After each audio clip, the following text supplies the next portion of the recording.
नहमदुहु व नुसल्ली अला रसूलिहिल करीम। खुलासतुल कुरान बयान करदा मुतकल्लिम इस्लाम मौलाना मोहम्मद इलियास घुमन हफिज़हुल्लाह ताला। उर्दू का सिंधी तर्जुमो। सिपारो नंबर 1 है सूरह अनकबूत जो बकाया हिस्सो।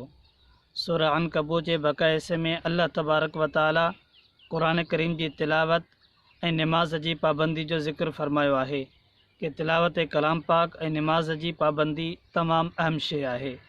उन खां अलावा हुज़ूर अकरम सल्लल्लाहु अलैहि वसल्लम की सदाकत जो बयान फरमायो कि हुज़ूर अकरम सल्लल्लाहु अलैहि वसल्लम बावजूद उम्मी हुजण जे अहिड़ो त हुज़ूर अकरम सल्लल्लाहु अलैहि वसल्लम कलाम पेश किया, अहिड़ी फ़साहत ऐं बलागत पेश कई जो न हुज़ूर कंहिं वटि पढ़िया न पढ़णु सिखिया। उन जे बावजूद हुज़ूर जी फ़साहत बलागत ॾिसी करे चङा भला लिखियल पढ़ियल फ़सी शाइर वग़ैरह भी आजिज़ अची चुका हुआ, जंहिंजे करे मां क़बल में गुज़री चुको हुयो, छो त हीअ अल्लाह जे तरफ़ां डायरेक्ट ॾिनल तोहफ़ो हुयो, मौजज़ात हुया, जंहिंजे करे को बि माण्हू उन जो मुक़ाबिलो न पियो करे सघे। ऐं उन खां अलावा अल्लाह तबारक व ताला क़ुरान करीम जे एजाज़ ऐं शान के ज़िक्र फरमायो आहे। ऐं हिते हिकु ॻाल्हि ज़िक्र फरमाई आहे त जेको बि अल्लाह जे लाइ महिनत कंदो आहे त अल्लाह ताला उन जे लाइ नतीजो ज़रूरु अता फरमाईंदो आहे उनखे। जेको अल्लाह लाइ कमु करे, जेको बि कमु हुजे, उन में 3 शयुनि जो अहम ज़रूरी हुजणु ज़रूरी आहे। उहे 3 शयूं आहिनि, हिकु त कमु सही हुजे, नंबर 2 अल्लाह जे लाइ हुजे, नंबर 3 मुसलसल हुजे। कमु ठीकु हुजे, अल्लाह जे लाइ हुजे, मुसलसल हुजे, इन जो नतीजो अल्लाह ज़रूरु ॾेखारींदो आहे। असांखे खपे त दीन जे कमु करण वारनि खे त इन्हनि 3 शयुनि जो वधि में वधि ख़्यालु कयूं। उन खां अलावा अल्लाह तबारक व ताला मुहाजिरनि खे तसल्ली ऐं सब्र जी तलक़ीन अता फरमाई हुई हिन सूरह अनकबूत जे आख़िर में। सूरह रूम जे अंदरि अल्लाह तबारक व ताला पेशन गोई खे ज़िक्र फरमायो आहे, फ़ारिस ऐं रूम जी पेशन गोई।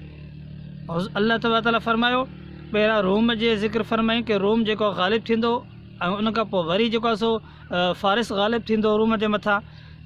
पहिरीं रूम ग़ालिब थींदो फ़ारिस जे मथां, वरी फ़ारिस रूम जे मथां ग़ालिब थींदो। अल्लाह ताला ऐं बाक़ी ईअं ई थियो, अल्लाह तबारक व ताला जी पेशन गोई हुई। उन खां अलावा अल्लाह तबारक व ताला जे वजूद ऐं वजूद ऐं उन जी अज़मत जा दलाइल अल्लाह तबारक ताला हिन सूरत जे अंदरि ज़िक्र फरमाया आहिनि। ऐं अहले हक़ जे ग़लबे जो बि ज़िक्र फरमायो आहे। अल्लाह ताला ऐं अहले हक़ जे ग़लबे जो ज़िक्र जेको आहे उन में इहो आहे त हर शइ अल्लाह ताला जे वजूद ऐं अज़मत जो ज़िक्र उन में अल्लाह साईं फरमायो तव्हांखे असां हर शइ ॾिनी आहे, सिज चंड सूरज चांद सितारा हर शइ तव्हांखे मिली आहे। तव्हांखे औरत ॾिनियूं, औरत जे मथां तव्हांखे असां जेको आहे सो औरत तव्हांजे लाइ ॾिनी तव्हांखे सुकून हासिलु करण जे लाइ। मतिलबु हर शइ अल्लाह ताला ॾिनी पंहिंजे अज़मत वजूद जी जेको आहे सो अल्लाह ताला दलाइल बयान फरमाया। उन खां पोइ अल्लाह ताला फरमायो त अहले हक़ हमेशह ग़ालिब हूंदो आहे, अहले बातिल हमेशह हेठि हूंदो आहे, उहो ग़ालिब न थींदो आहे। ऐं उन खां अलावा अल्लाह तबारक व ताला सूरह लुक़मान जे अंदरि लुक़मान जो क़िस्सो हज़रत लुक़मान जेको आहे इहो हिकिड़ो वॾो हकीम हुयो, दाना हुयो, नबी न हुयो। ऐं उन जी हज़रत लुक़मान अलैहिस्सलाम जे जेकी नसीहतूं पंहिंजे पुट खे कयूं अल्लाह तबारक ताला हिन सूरत जे अंदरि उनखे ज़िक्र फरमायो। पुट खे फरमायूं अल्लाह जी तौहीद खे क़ाबू कजा। ऐं उन खां अलावा फरमायूं त जेकर वालदेन जो हुकुम मञिजा, उनजो चवणु मञिजा। जेकॾहिं वालदेन तोखे दीन जे ख़िलाफ़ु चवनि त उन जी ॻाल्हि मञणु ज़रूरी कान थींदी। उन वक़्तु जेकॾहिं कुझु शिरक जे लाइ या कहिड़ी तव्हांखे दावत ॾियनि त पोइ भली उनखे न मञ। त बहरहाल इन सूरत जे अंदरि अल्लाह तबारक ताला लुक़मान अलैहिस्सलाम जे इन वसियतुनि जो ज़िक्र फरमायो आहे। ऐं अल्लाह तबारक ताला इन में इहो बि फरमायो त अल्लाह सां कंहिंखे शरीक न कजा ऐं तकबुर न कजा ऐं जेको आहे सो पंहिंजा अख़लाक सुठा रखिजा। अल्लाह से इन शयुनि जो ज़िक्र फरमायो। ऐं उन खां पोइ अल्लाह तबारक ताला मुशरिकनि जे जेकी अक़ीदो हुयो उन जी तरदीद फरमाई त हर शइ जो इल्मु अल्लाह जी ज़ात खे आहे। आलिमुल ग़ैब इहा बि अल्लाह जी ज़ात आहे। अल्लाह से ख़ुसूसन हिन शयुनि में 5 शयुनि जो ज़िक्र फरमायो आहे। इन्नल्लाह इंदहु इल्मुस्साअ, क़यामत जो इल्मु अल्लाह ताला खे आहे। वयुनज़्ज़िलुल ग़ैथ, बारिश कॾहिं थींदी इहो बि इल्मु अल्लाह ताला खे आहे। वयअलमु मा फ़िल अरहाम, ऐं रहम जे अंदरि छा आहे इहो बि अल्लाह ताला खे इल्मु आहे। ऐं वमा तदरी नफ़्सुम माज़ा तक्सिबु गदा, ऐं तव्हां छा सुभाणे कंदो इहो बि इल्मु अल्लाह ताला खे आहे। ऐं तव्हांखे मौत कॾहिं ईंदो, किथे ईंदो, इहो बि इल्मु अल्लाह ताला खे आहे। ख़ुसूसन अल्लाह साईं हिन 5 शयूं फरमाए करे इशारो फरमायो त या आलिमुल ग़ैब ज़ात सिर्फ़ु अल्लाह जी आहे। हिते मां अर्ज़ु कंदुसि त 2 शयूं, हिकिड़ो आहे इल्म ग़ैब, ॿियो आहे ख़बर ग़ैब। ख़बर ग़ैब चइबो आहे त माना का अहिड़ी शइ जेके अल्लाह साईं हुज़ूर खे या नबियुनि खे ॿुधाई हुजे। इल्म ग़ैब चइबो आहे उहा शइ जेकी अल्लाह खे अलावा कंहिंखे ख़बर न हुजे। जॾहिं ग़ैब जो लफ़्ज़ अल्लाह जी ज़ात लाइ इस्तेमालु थींदो आहे त अल्लाह साईं फरमाईंदो आहे आलिमुल ग़ैब। जॾहिं नबियुनि जे लाइ इस्तेमालु थींदो आहे त अल्लाह साईं फरमाईंदो आहे ज़ालिक मिन अंबाइल ग़ैब। बहरहाल मां इहो मुख़्तसर इशारो कयो आहे। अल्लाह ताला असांखे पंहिंजे अक़ीदनि जे मुताबिक़ ज़िंदगी गुज़ारण जी तौफ़ीक़ अता फ़रमाए ऐं सही सही अक़ीदा रखणु घुरिजनि ऐं उलमा खां पंहिंजे अक़ाइद खे सिखणु घुरिजे। उन खां अलावा अल्लाह तबारक ताला सूरत सजदा जे अंदरि क़ुरान जी हक़ानियत जो ज़िक्र फ़रमायो आहे। क़ुरान करीम जी हक़ानियत जा दलाइल अल्लाह साईं फ़रमाया ऐं अल्लाह जी वहदानियत जा दलाइल जे इंसान जी तख़लीक़ जा मराहिल आहिनि। इंसान खे पानी जे क़तरे मां किथां खां किथे पहुचाई, इंसान जो पाणीअ जो क़तरो हुयो, उन खां पोइ जेको आहे गोश्त जो रत जो टुकड़ो थियो, गोश्त जो टुकड़ो, वरी इंसान जवान थियो आहे।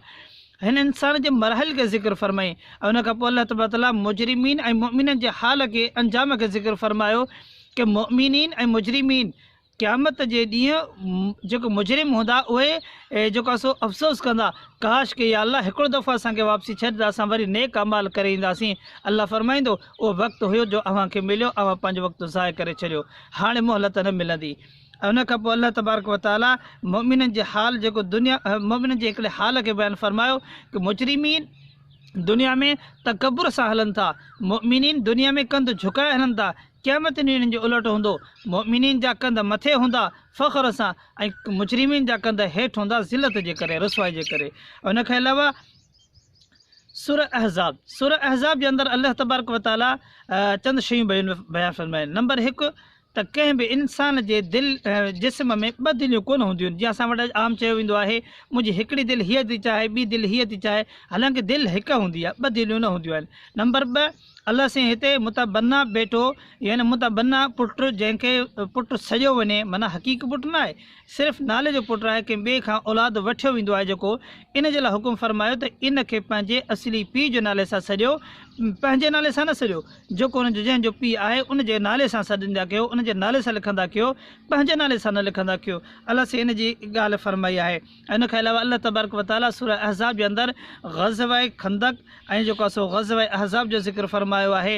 अल्लाह साईं मुमिननि जे इन जे अंदरि अल्लाह तबारक ताला फ़रमायो त अल्लाह साईं जेको आहे सो इन में माण्हू मुस्लमान खे अल्लाह साईं फ़तह ॾिनी हुई, उनजो ज़िक्र ऐं उनजी ख़ुशख़बरी ॿुधाई आहे।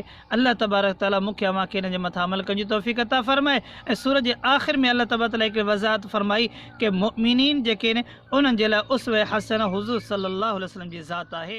व आख़िर दावाना।